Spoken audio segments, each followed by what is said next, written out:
Salam alaikum mes très chers frères et sœurs. Aujourd'hui, on se retrouve pour une toute première vidéo sur cette chaîne. Sur cette chaîne, je vais essayer de vous partager le savoir que j'ai acquis lors de mes cours de culture de l'islam. Donc aujourd'hui, nous allons parler de la naissance du prophète Mohammed sallallahu alayhi wa sallam, de son enfance précisément, de toute son enfance.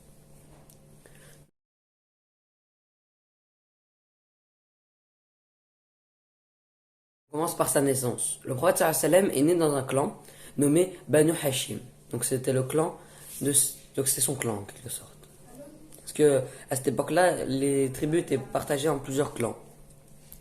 Donc sa date de naissance. Le prophète sallallahu alayhi wa sallam est né à la Mecque un lundi matin, le 9e jour du mois de Rabi al-Awwal. Donc au cours de l'année de l'éléphant. L'année de l'éléphant, c'est l'année où la Kaaba fut attaquée par un roi. Selon un astronome égyptien, Mohamed Pacha, cela correspond au 20 ou 22 avril de l'an 571. Donc y a-t-il eu des miracles lors de sa naissance? Oui, il y en a eu quelques-uns.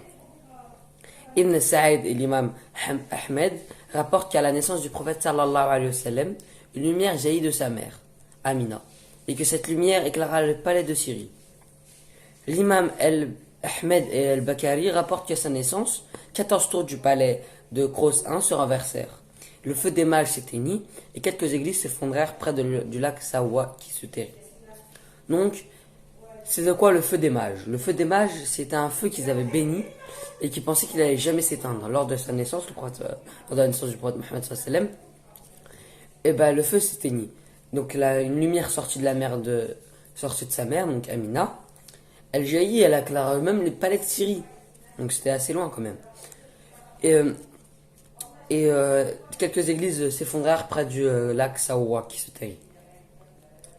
Donc le nom Mohammed sallallahu alayhi wa sallam, d'où vient-il? Il n'est pas très courant chez les Arabes. En apprenant la nouvelle, Abd al-Muttalib, donc c'est le grand-père du prophète, prit le nouveau-né avec lui et l'introduisit à la Kaaba, donc le temple sacré. Il lui donna le nom de Mohammed, comme je venais de vous dire, c'est un nom très peu courant chez les Arabes. Donc ensuite, l'allaitement du prophète Mohammed sallallahu alayhi wa sallam. La première femme qui allaita le prophète sallallahu alayhi wa sallam après sa mère fut Touaiba, une esclave d'Abu Lahab. Abu Lahab qui est son oncle. Elle avait déjà allaité Hamza ibn al-Muttalib, donc c'est son frère de lait. Le nouveau-né fut ensuite allaité par Halima de Bani Saïd. Quant à son nourrice, elle se nommait Ayman et était originaire d'Éthiopie. À l'âge d'adulte, le prophète sallallahu alayhi wa sallam l'a franchi puis la maria à Zayd ibn al-Hayth. Le prophète sallallahu alayhi wa sallam, c'est les Bani Saïd.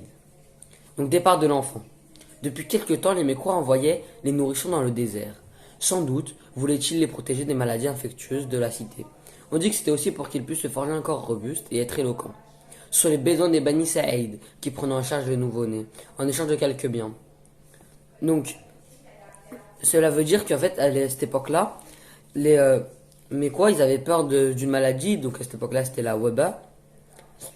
Donc ils avaient peur de cette maladie, ils avaient peur que les bébés qui se fassent contaminer et qui meurent tôt. Donc ils les envoyaient dans le désert, là où ils n'y étaient pas. Et on dit aussi que c'était pour leur forger un corps robuste. Parce que quand on va dans le désert, on travaille, il fait chaud et tout, du coup ça nous forge un bon corps. Et être éloquent, parce que du coup ils parlaient l'arabe, le vrai arabe, l'arabe littéraire. Ils parlaient pas l'arabe un petit peu des villes, l'arabe des villes, ouais.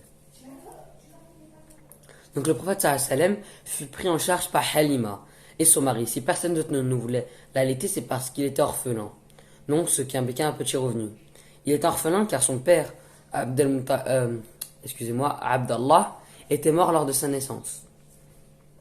Donc ça impliquait un plus petit revenu vu que sa mère était toute seule.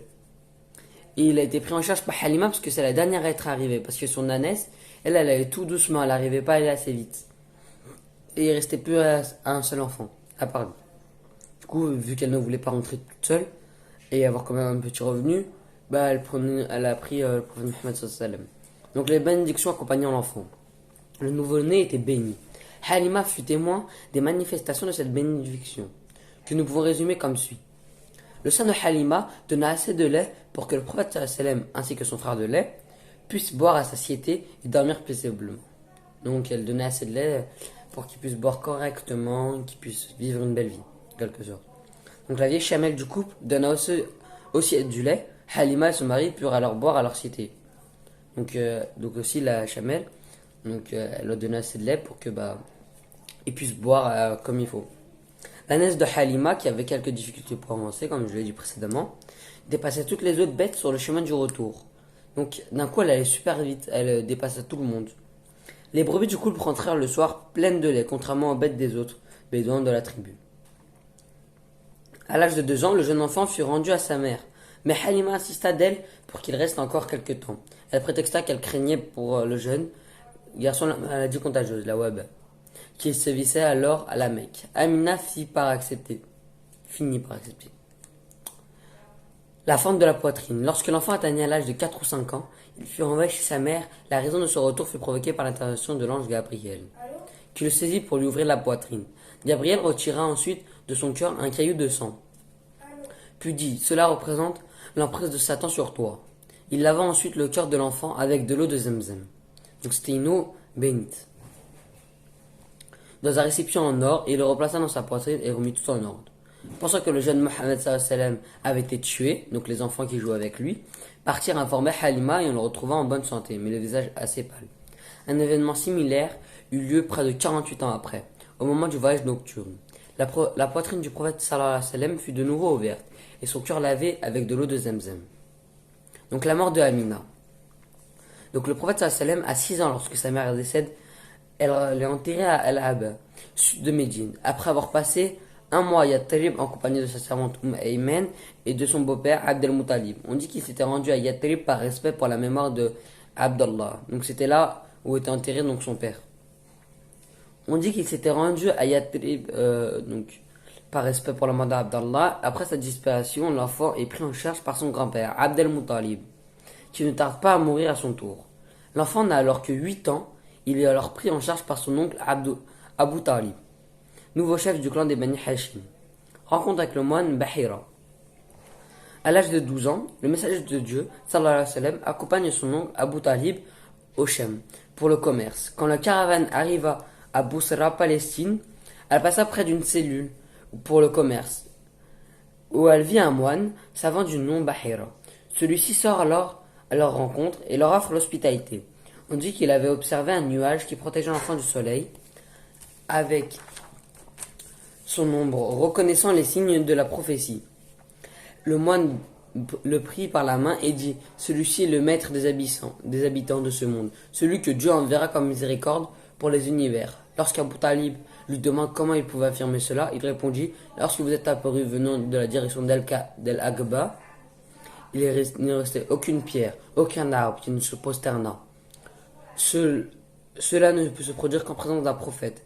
Je l'ai reconnu également par le sceau de la prophétie qui se trouve sous son épaule, qui semble à une pomme. Cette description se trouve dans nos livres. Donc, dans son épaule, au niveau du derrière, dans le dos, il y avait une sorte de pomme. C'était une tache de hausseur pour lui. Car en apprenant son existence, il pourrait lui faire du mal. Abu Talib le fit alors accompagner à la Mecque par ses serviteurs. Pourquoi est-ce qui pourrait lui faire du mal? C'était les Juifs. Parce que les Juifs, eux, voulaient que le prophète Mohammed sallallahu alayhi wa sallam, donc leur prochain prophète, apparaisse chez les Juifs et naisse juif. Donc, c'est la dernière chose qu'on voit aujourd'hui. J'espère que cette vidéo vous aura plu. La semaine prochaine, nous recommencerons avec une autre vidéo. Salam alaikum et passez une bonne journée.